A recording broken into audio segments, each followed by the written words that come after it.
How to administer blood transfusion. First is verify that signed consent form was obtained. Then assess the patient's vital signs.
Determine any known allergies or previous adverse reactions to blood to prevent further complications.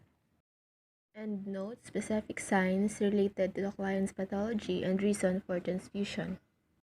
Explain the procedure and its purpose to the client. Ask the client's full name and check the ID band to verify the client's identity.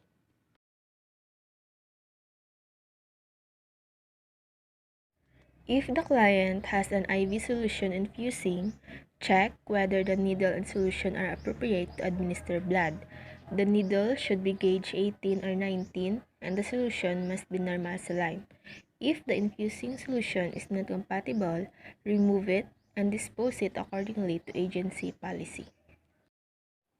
If the client does not have an IV solution infusing, check agency policies. Obtain a correct blood component for the client by checking the physician's order with requisition. Recheck with another nurse or personnel the blood obtained with the necessary information. Make sure that the blood is left at room temperature for no more than 30 minutes before starting the infusion. Carry the equipment to bedside and verify the client's identity by asking the client's full name and checking the ID band. Set up the infusion equipment.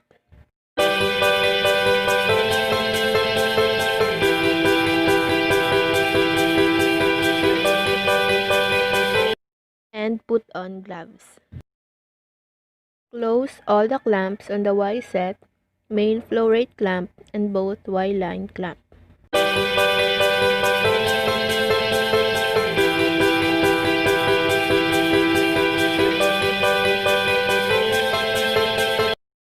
Insert one Y-set piercing pin with twisting motion into a container of 0.9 saline solution.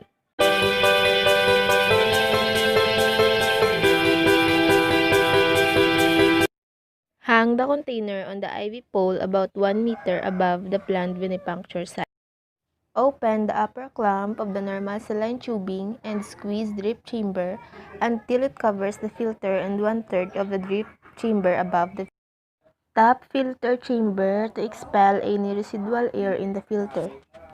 Remove the cover at the tip of the blood transfusion set. Open the main flow rate clamp and prime the tubing with saline.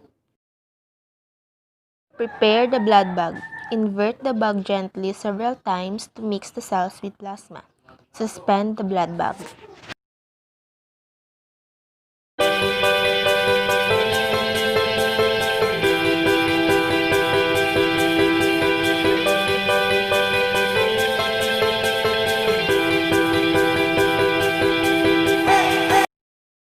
Close the upper clamp below of the IV solution container and open the upper clamp of the blood bag.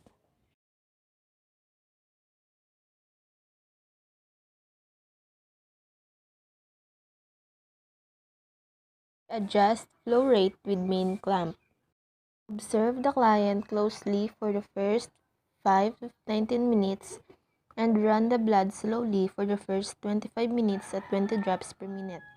Note adverse reactions such as vomiting, chills, nausea, skin rash, or tachycardia. Document relevant data including the type.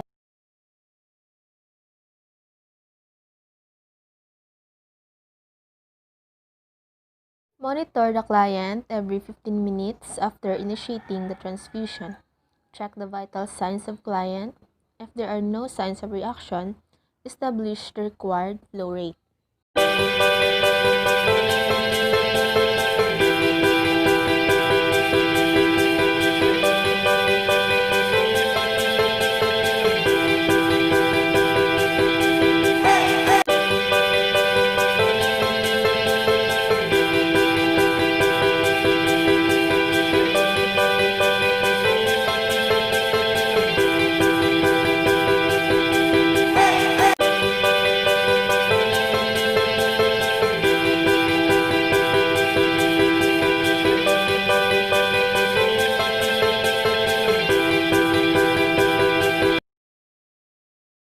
Assess the client every 30 minutes or more often, depending on the health status, including if no infusion is to follow, wear gloves, clamp the blood running, and remove the needle.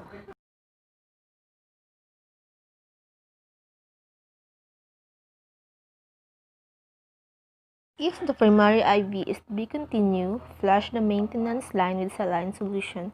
Disconnect the blood tubing system from the primary system.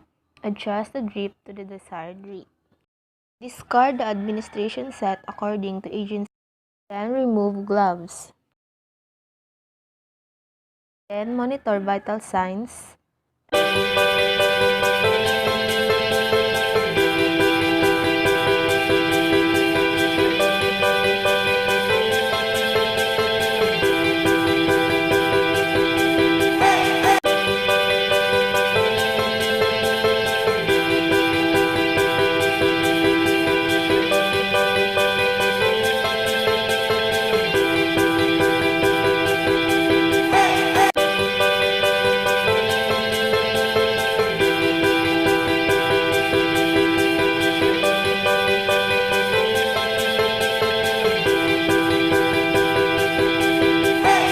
Document relevant data such as completion of transfusion, amount of blood transfused, and blood unit number and vital signs.